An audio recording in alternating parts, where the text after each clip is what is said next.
between 2012 and 2015, I was in the role as area manager based in Warri, but overseeing many parts of the Niger Delta. At that time, what we take for granted now with broadband connections and all of that was not quite there. And it didn't take me long because I myself had just returned from my foreign assignment, spent some years in Lagos, and then I moved to Warri again. It was what I called my second or third missionary journey to Warri and the Niger Delta. And then I looked at my team. Just like me, most of them had their families outside the location. And so what it meant was, for the ones who needed to do it more often, every Friday they needed to be on the road heading back to Ibadan, Kano, Lagos, wherever their families were. Of course, with time that reduced to maybe every 2 weeks. But in some rare cases, once a month. Someone like me couldn't take off for more than a month just because it was at the height of the crisis in the Niger Delta, and so leadership presence was key. What was challenging was that for them to return on Monday, the earliest flight was 8 o'clock. By 8 o'clock, you're expected to be on duty. And so many of them were going to be returning late, and flights were not always timely, especially the Harmattan season.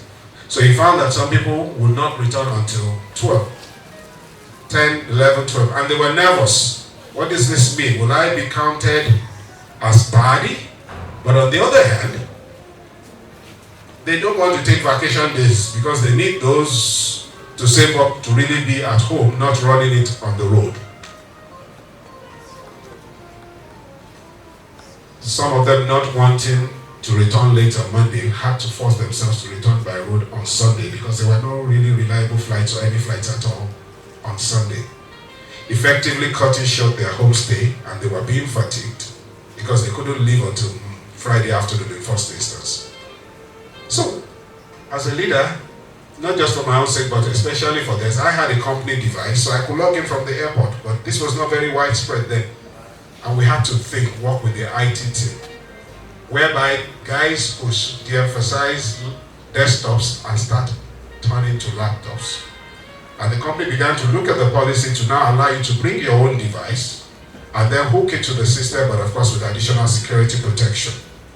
What this then meant was my guys could be stuck at the airport if there was a flight delay, but they could log in and start working. You're all looking at me like what's the big deal? Because it's commonplace now, but back then it wasn't.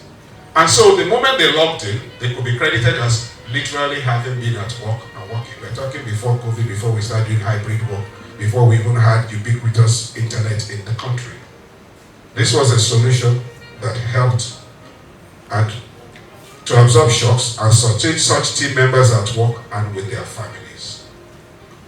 When people feel safe to think and contribute, innovation will thrive. When teams feel supported even when things go wrong, resilience grows. And when both innovation and resilience get nurtured, sustainability will naturally follow.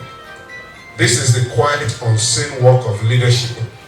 Not just managing outcomes, but shaping environments where people can flourish. Here in Nigeria, we are no strangers to disruption. If you just look at us in the last 8 to 10 years, economic, political, social disruptions have hit us, sometimes simultaneously. Yet within every challenge, we can see extraordinary creativity and courage.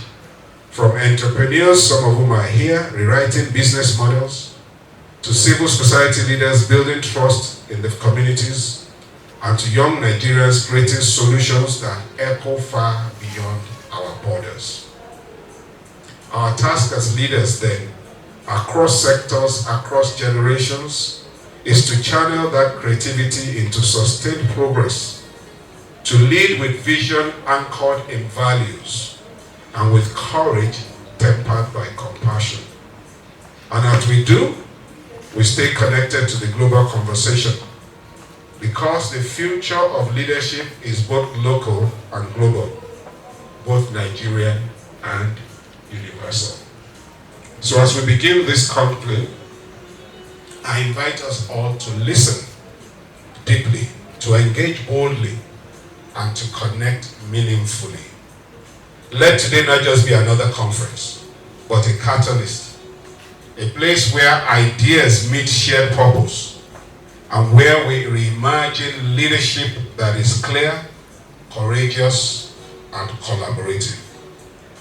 Once again, welcome to the Global Leadership Conclave 2025.